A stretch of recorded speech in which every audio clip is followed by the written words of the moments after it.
elephant. On February 5, 2025 in Wajir town at Orahek grounds, he promised that his government would connect 20,000 households in Wajir to electricity and expand rural electrification, including schools and mosques, at a cost of 3.6 billion Kenya shilling. To date, not a single home of the 20,000 households has been connected. William Ruto, as you head to Wajir for more lives, you will have to tell the people of Wajir why you lied to them on this particular date. On ending marginalization with equal development, he promised to ensure equitable development for Wajir and the broader northeastern region, eliminating discriminatory policies and promoting economic growth. Unfortunately, he is working with unsanitizing leaders of the north who loot public resources for their benefit to build malls and flats in Nairobi, in Dubai, and in Cape Town. He further promised to launch and support local projects in Wajir, including sites like Tarbaj Teachers Training College, livestock vaccination drives, county assembly facilities, industrial parks, housing projects, hospital facilities, and more. Zero progress. On 31st of February 2024, William Ruto, while in Marsabit County, launched the following projects: periodic maintenance of Marsabit A2, Orange House, Kiwanja Dege Primary School, and A2 to Mata Arba A2 road, which is 5 kilometers. Today, there is no progress. He launched again another project of 42 million Kenya shilling for periodic maintenance of Marsabit Bypass Road to be completed within 9 months.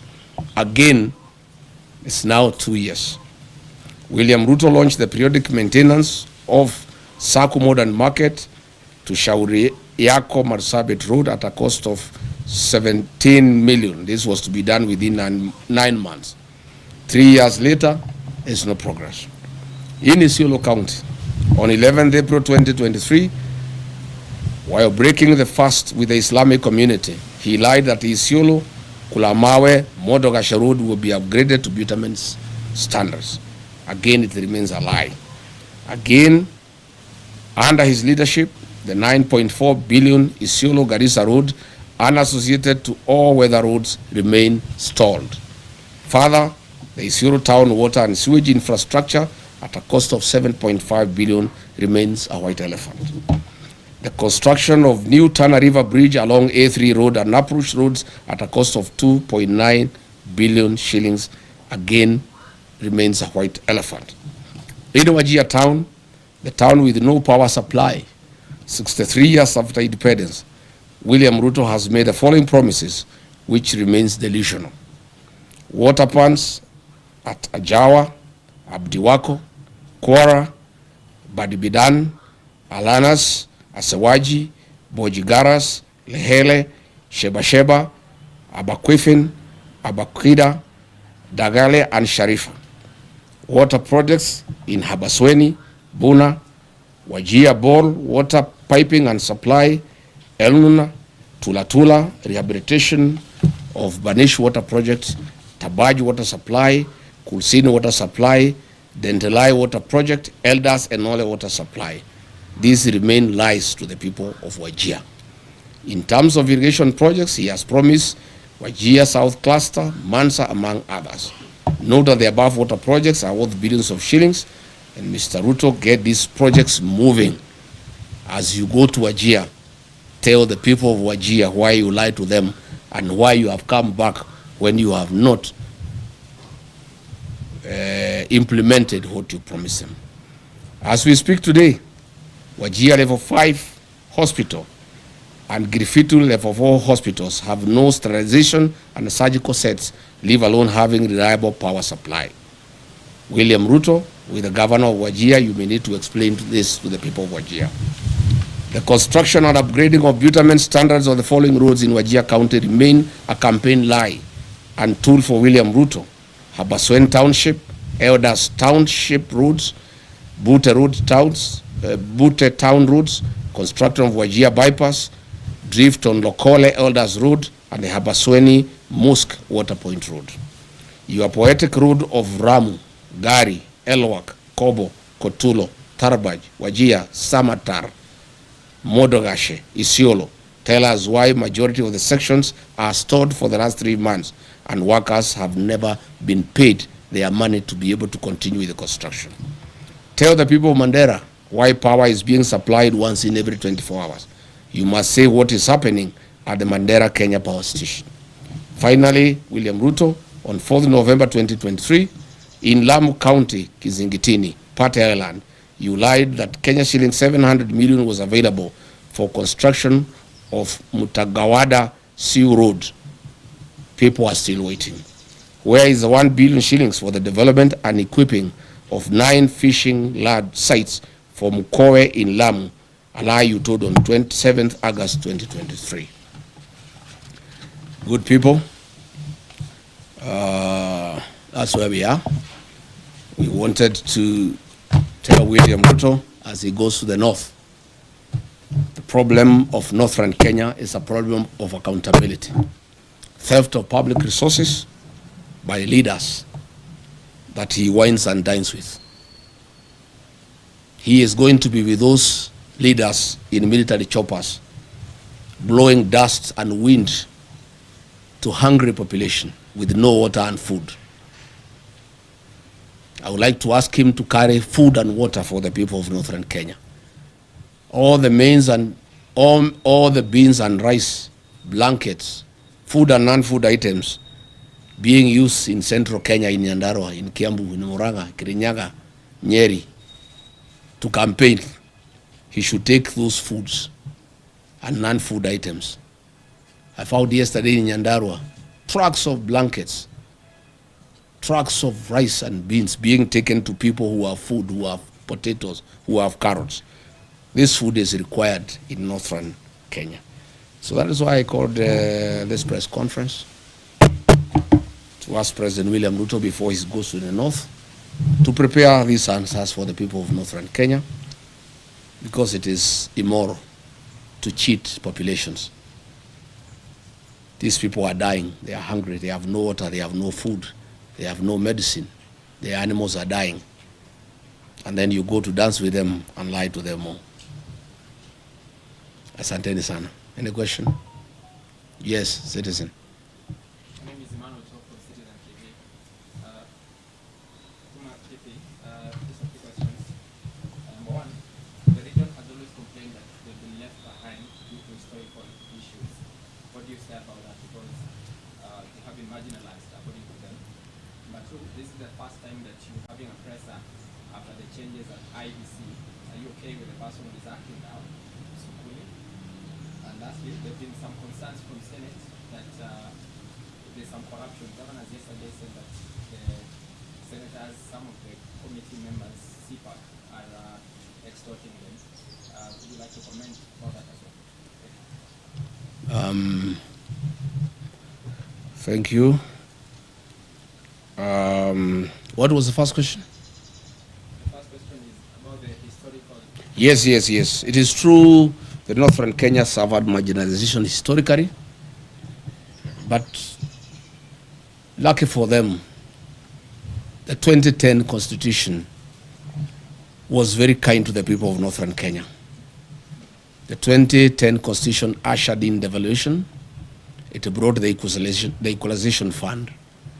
And since then, the people of northern Kenya have received billions of Kenya shillings from 2013. Again, the CDF has been a very fair program for the people of northern Kenya.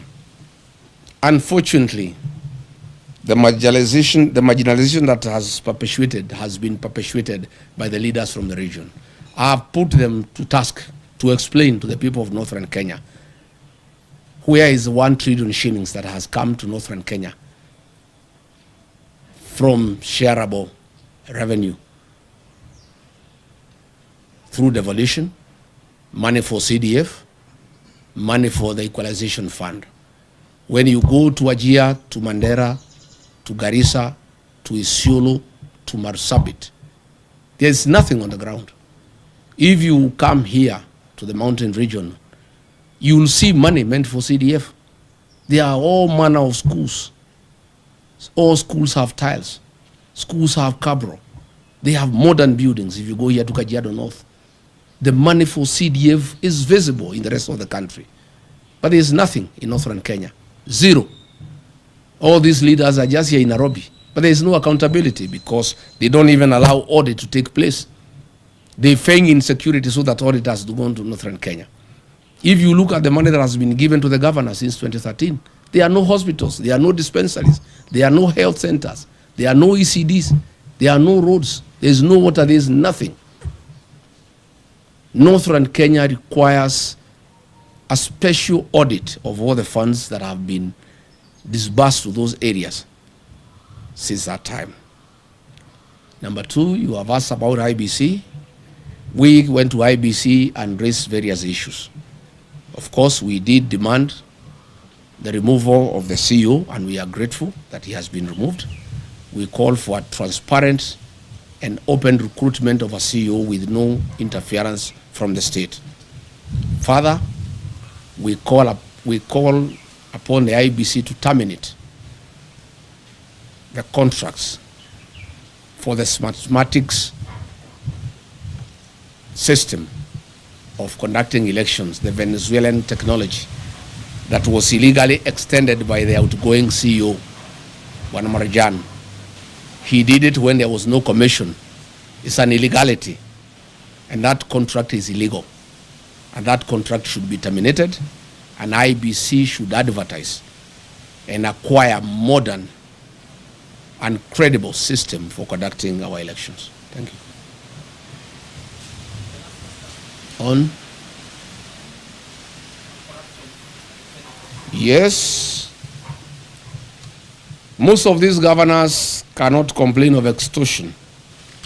Why they are being is extorted, especially the ones from northern Kenya. They have stolen all the money meant for the people. So I gather the senators are reasoning that since they have stolen from the people, they need to steal from them. Of course, two wrongs don't make a right. Of course, the Senate and the National Assembly has been a theater of corruption. When I was being hounded out of office, the senators who were hounded me out of office were given 10 million shillings each, and others 20 million. It's a den of corruption. And so is the National Assembly. And by extension, all public institutions. So this is something that we intend to correct when we form government. The United Opposition intends to deal with corruption head-on because it's the greatest challenge that we have as a country. We have a very, very serious challenge where we even have budgeted corruption and where corruption has been institutionalized and people don't find it anything wrong. Again, William Ruto has really encouraged people to practice corruption. He is bribing people in the loans of State House openly when everybody can see. He calls people and gives them bribes. So once the president has shown that bribery is a way of life, the senators have learned from him because he also started by bribing them. So when he is not available to bribe them, they have to be bribed by somebody else. And so bribery has become a normal way of life in this country, and it has been perfected by William Ruto.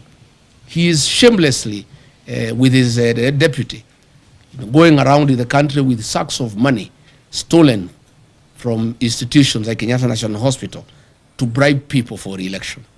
And therefore the senators, the MPs, the police, the administrators, everybody is learning from the best. William Ruto is the one who has perfected bribery as a way of life. And therefore everybody has learned from him. And that is the country now that we have. And that is why we are preparing for the next election to correct this situation by removing from office and bringing a government that is transparent and accountable. Yes? Your Excellency, Apollo TV 57, there's a petition in court to stop political meetings in State House. What's your reaction to that? Number two, how far have you gone with plans in search of the United Opposition Pantera, and are there any planned meetings coming up? Number three, you promised to name the Witima Church attack suspects. How soon are you going to name them? And number four is... Too many questions. those are enough. One, we agree with that petition. State House has become a scene of crime. Instead of being a coveted institution where good policies are conceived and pronounced, it has become the center of corruption and bribery. It has also is no longer a national institution that looks after the people of Kenya. It is now the headquarters for UDA party and the election of William Ruto. William Ruto has abandoned government. He's not running the government anymore. He's just thinking about the election. So State House is a campaign scene, and again, a scene of corruption and bribery. We are committed to have one single presidential candidate to face William Ruto. We want to ask patience from the people of Kenya. Coalition building is a delicate affair, but the people of Kenya have been very clear to us that they want one candidate to face William Ruto, and we want to give them that commitment. On my part, I want to give that commitment. And when I listen to my sister Mother Karua and my other brothers in the alternative government, they are all committed that we shall have one single presidential candidate to face William Ruto. What I want to ask is patience, and there is no hurry. Mwai Kibaki, the third president of the Republic of Kenya, was named as the opposition flag bearer on the 14th of October 2022, when the election was on 27th December the same year. 2 months, 13 days apart. There's no hurry. We can take our sweet time. If you ask me, we should not be in a hurry. Anything from March, April next year is good enough. We told the IG Kaja that we shall go back on the 16th for a report. We want to hear from him. I have information William Ruto has said those people should not be taken to court because he will be indicted. And he will be shooting himself in the foot because they are actually policemen and politicians very close to him.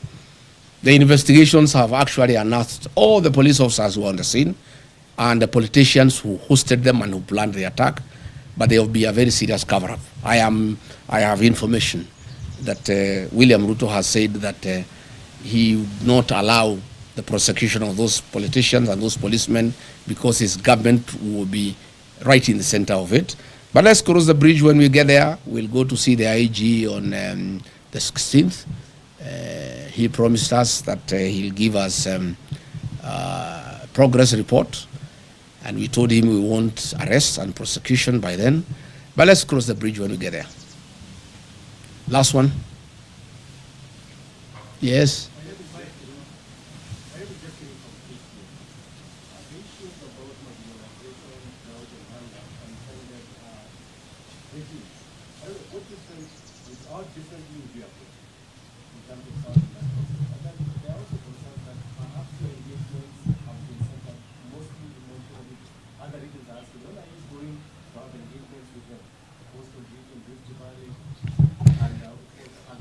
My friend, I'm here today talking about Northern Kenya. I'm a Kenyan leader.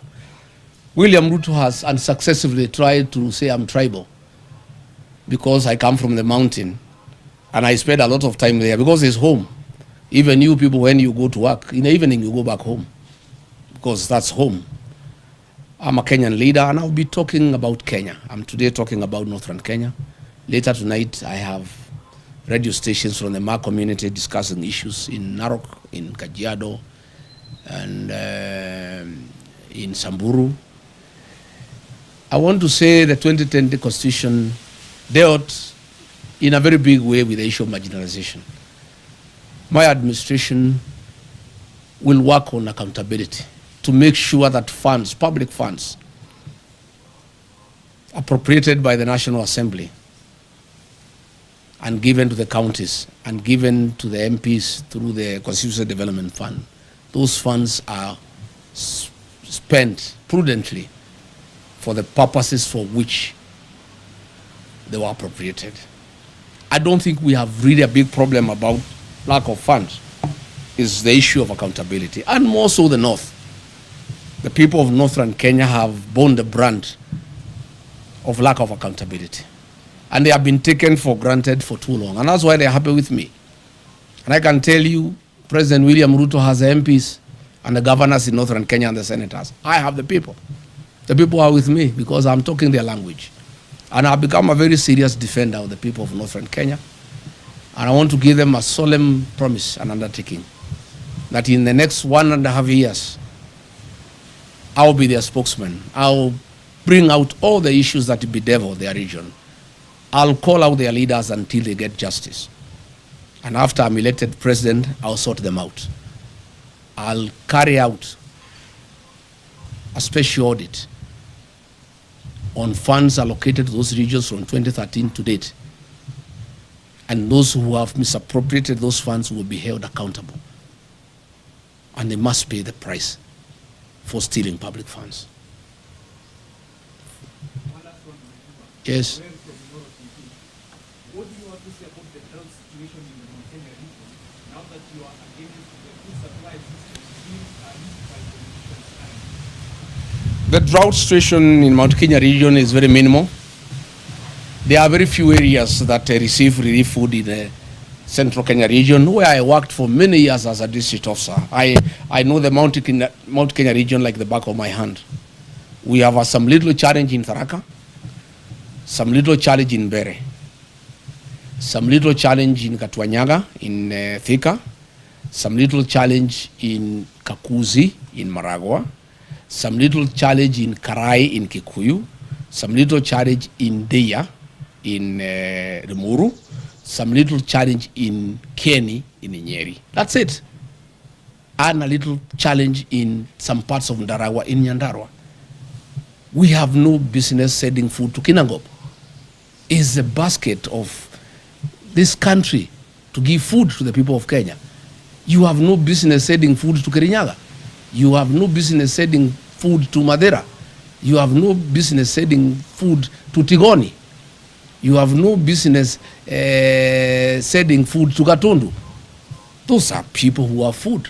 That food should be taken to Wajir, to Garissa, to Marsabit, to Turukana. That is where the food is needed. And if it was to be taken to the people of Mount Kenya region, it should be taken to those who are starving, not as bribes for votes. That is where we have a problem. And probably now that you have talked about that, let me also say, I have seen leaders from Western Kenya, the governor, the deputy governor, I have seen Aden Duale and others. They have been sent by William Ruto to abuse President Uhuru Kenyatta and trying to intimidate him and trying to sell him fear that he should not have a political mind, he should not interact with other leaders in Kenya, and he shouldn't have a political choice. And if he does so, they will take away his retirement benefits and his allowances. Let me tell those leaders sent by William Ruto. One, they have no moral authority to address President Uhuru Kenyatta. President Uhuru Kenyatta is a retired president of the Republic of Kenya, a statesman, a very serious nationalist, a Kenya who served this country with dedication and who deserves respect. Number two, I don't think President Uhuru Kenyatta can give up his constitutional obligations because of allowances. President Uhuru Kenyatta is not a poor man. He's a Kenyan who has worked hard. He's a Kenyan who has money and resources. And I don't think the President Uhuru Kenyatta can be told to shut up so that he gets allowances or he doesn't get. In any case, even if they carry out the threat and hold his allowances, there's no problem. Once we take over office, we shall give President Kenyatta his dues. And I know why they have a problem with the President Uhuru Kenyatta. President William Ruto is in shock. He is confused. He has panicked. The one-term thing is real because he became president courtesy of the votes from the Mount Kenya region. The Mount Kenya region, those who voted for him, those who voted for Raila are all against him. He had hoped he could persuade President Uhuru Kenyatta to assist him to divide the mountain. Even when he went to cry to him in Ichaweri, he was there on a mission to see how he can get President Uhuru Kenyatta to see whether in one way or another he could cause some confusion and the mountain is divided so that the mountain vote does not go to somebody else in one basket. President Uhuru Kenyatta cannot allow President William Ruto to divide the mountain. President Kenyatta and I and other leaders, Martha Karua, Justin Muturi, Mithika Linturi, will do whatever it takes to make sure the mountain is united, because that vote is very important to this country, and it is a vote that will help the rest of Kenyans get rid of William Ruto. So I want to ask William Ruto to stop sending junior leaders to abuse President Uhuru Kenyatta. President Uhuru Kenyatta left you a great country. When he left office, the health system was working. In 3 years, you have destroyed the health system. When President Uhuru Kenyatta left office, the university, the Higher Education Loans Board was working. 3 years down the line, you have destroyed it. When President Uhuru Kenyatta left office, there was capitation for primary schools and secondary schools. 3 years down the line, children are at home. Stop blaming President Uhuru Kenyatta for your political problems and challenges. You destabilize your own government. You lie to the people of Kenya. You have made corruption a way of life. You have made bribery the epitome of State House. The challenges that you have as a president are of your own making. And stop blaming President Uhuru Kenyatta. Stop sending leaders to abuse President Uhuru Kenyatta. And I want to challenge William Ruto, if he's a man enough to abuse President Kenyatta himself. Stop sending some leaders to abuse President Kenyatta on your behalf. Do it yourself if you are man enough. Abuse him. And let me say, I will not allow President Uhuru Kenyatta to be intimidated. I have a responsibility as a leader from the region to defend our son, our kinsman. President Uhuru Kenyatta must be allowed to retire in dignity. He must be allowed to enjoy his constitutional freedom to do whatever he wants. If he wants to work with us, why not? If he wants to work with Gachagua to unite the mountain, to unite Kenya, why not? And I want to tell William Ruto, I heard him saying that Azimio cannot be anything without ODM. He is lost. The ODM of Raila Odinga is not the ODM of today. What William Ruto is holding is a shell of ODM, the fake one, of Junet Mohammed, Gladys Wanga, and Oburu Odinga. The ODMB, the one with the people, is gone and is in one term. The people of Ukambani are gone, they are in one term. The people of Kisii are gone, they are in one term. The mountain is gone, is in one term. And by the way, there is no UDA without the mountain. It's a shell. So let him not, and he should know, Azimio only lost because the mountain did not go to Azimio in total. As we talk, the mountain, Azimio, United Opposition, ODMB, all of us are in one term. We'll get 70+1 and we'll make him one-term president. So let him stop sending people to abuse President Uhuru Kenyatta. Let him not demean Azimio. Let him deal with his own challenges that are self-inflicted. He mismanaged politics. He mismanaged the country. He made corruption a way of life. He made lies as his trademark. And Kenyans are fed up because they can see through him. And therefore, he should sort out his own problems, and he should not send people to blame President Uhuru Kenyatta for his woes. And I want to say to the people of Kenya that I will take time. Anytime Uhuru Kenyatta is attacked, I must defend him as our retired president, as my brother, as my kinsman. And I have a responsibility to do so. And that I'll be able to do from time to time. Thank you very much, asanteni sana. Mungu abariki. I think we have said enough, asanteni.